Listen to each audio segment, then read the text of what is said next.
Menilai kesimpulan teks laporan hasil pengamatan. Assalamualaikum sahabat utama.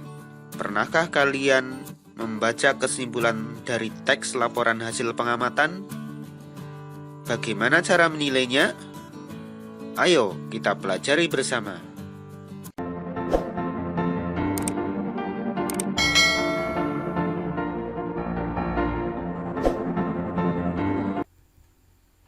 Menilai kesimpulan teks laporan hasil pengamatan. Pada materi sebelumnya, kita sudah belajar mengenai kesimpulan teks laporan hasil pengamatan. Kesimpulan dibuat untuk mempermudah dalam memahami laporan.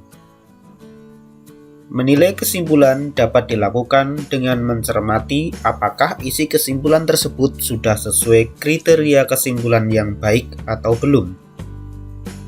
Jika belum memenuhi kriteria yang baik, kita dapat memberi pendapat atau saran untuk memperbaiki kesimpulan yang kurang tepat tersebut.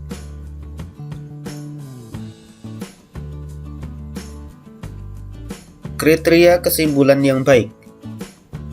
Berikut beberapa kriteria atau ciri yang harus dipenuhi agar suatu kesimpulan dinyatakan baik. 1. Isi sesuai dengan informasi dalam laporan. 2. Mengandung ide pokok dan informasi penting laporan. 3.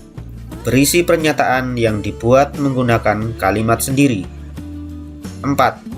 Menggunakan kata baku dan kalimat efektif.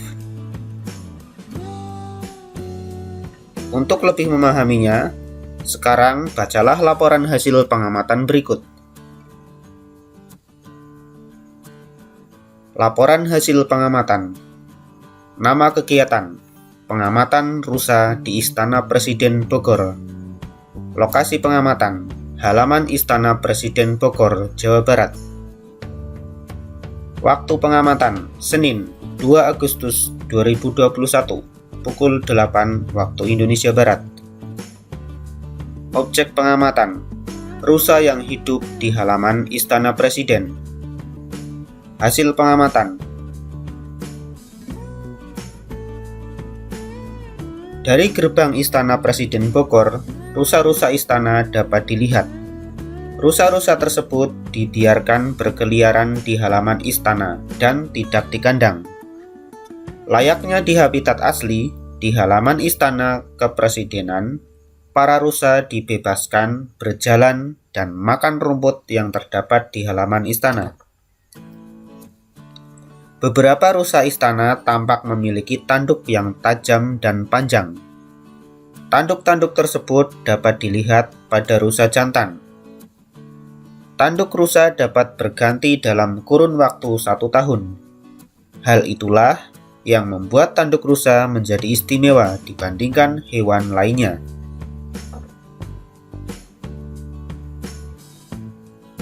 Kesimpulan dari hasil pengamatan tersebut dapat dituliskan sebagai berikut.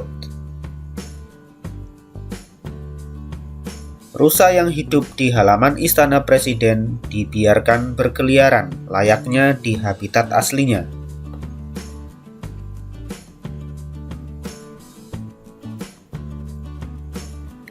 Kemudian kita dapat memberikan penilaian dan saran terhadap kesimpulan tersebut sebagai berikut. Kriteria, penilaian, dan pendapat. Pertama, kriteria. Isi kesimpulan sesuai dengan isi laporan. Pendapatku, sudah sesuai. Berikutnya, mengandung ide pokok dan informasi penting laporan. Pendapatku, sudah mengandung ide pokok dan informasi penting laporan. Kriteria berikutnya, berisi pernyataan yang dibuat menggunakan kalimat sendiri. Pendapatku, pernyataan sudah dibuat dengan bahasa sendiri. Kriteria selanjutnya, menggunakan kata baku dan kalimat efektif. Pendapatku, sudah menggunakan kata baku dan kalimat efektif. Maka dari penilaian kesimpulan tersebut berdasarkan kriteria. Karena sudah memenuhi kriteria, maka kesimpulan tersebut termasuk kesimpulan yang baik. Demikian yang dapat saya sampaikan. Semoga bermanfaat. Wassalamualaikum warahmatullahi wabarakatuh.